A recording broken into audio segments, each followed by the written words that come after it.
তো বন্ধুরা দেখতে পাচ্ছেন এর মধ্যে পেঁয়াজ আছে, কাঁচা লঙ্কা আছে, রসুন আছে, আদা আছে, গরম মশলা আছে, লাল মির্চি পাউডার আছে।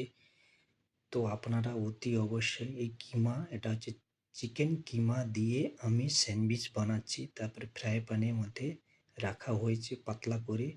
তো খুবই ভালো লাগছে। এটা আমার ক্ষীরা কাটা আছে, এটা হচ্ছে স্যালাড পাতা, এটা হচ্ছে টোস্ট, এটা হচ্ছে টমেটোর সস, এটা হচ্ছে মিউনিস সস। তো টোস্ট একটু সেঁকে নিবে, খুবই ভালো লাগবে টোস্টটা সেঁকলে। এটা আমার মিউনিস সস দেওয়া হচ্ছে, একটার মধ্যে টমেটো সস থাকবে, একটার মধ্যে মিউনিস সস থাকবে। তো খুবই টেস্টি লাগবে বন্ধুরা, খুবই ভালো লাগবে। আপনারা অতি অবশ্যই বানানোর চেষ্টা করবে। সোজা সিম্পল, খুবই খেতে ভালো লাগবে।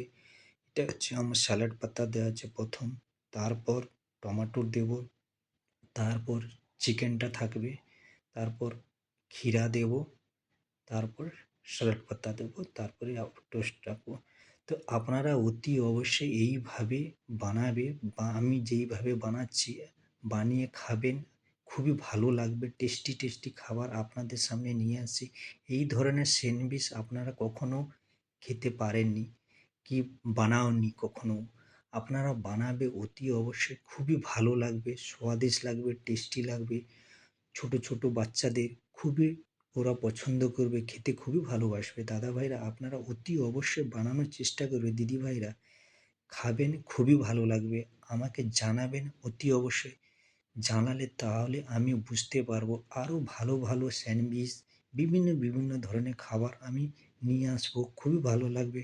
আপনারা আমার সাথে এইরকম সাপোর্ট করলে আমি অতি অবশ্যই আরও ভালো ভালো খাবার নিয়ে আসবো।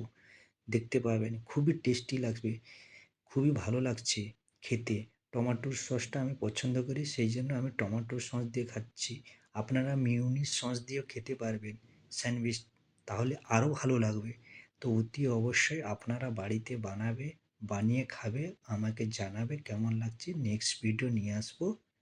গুড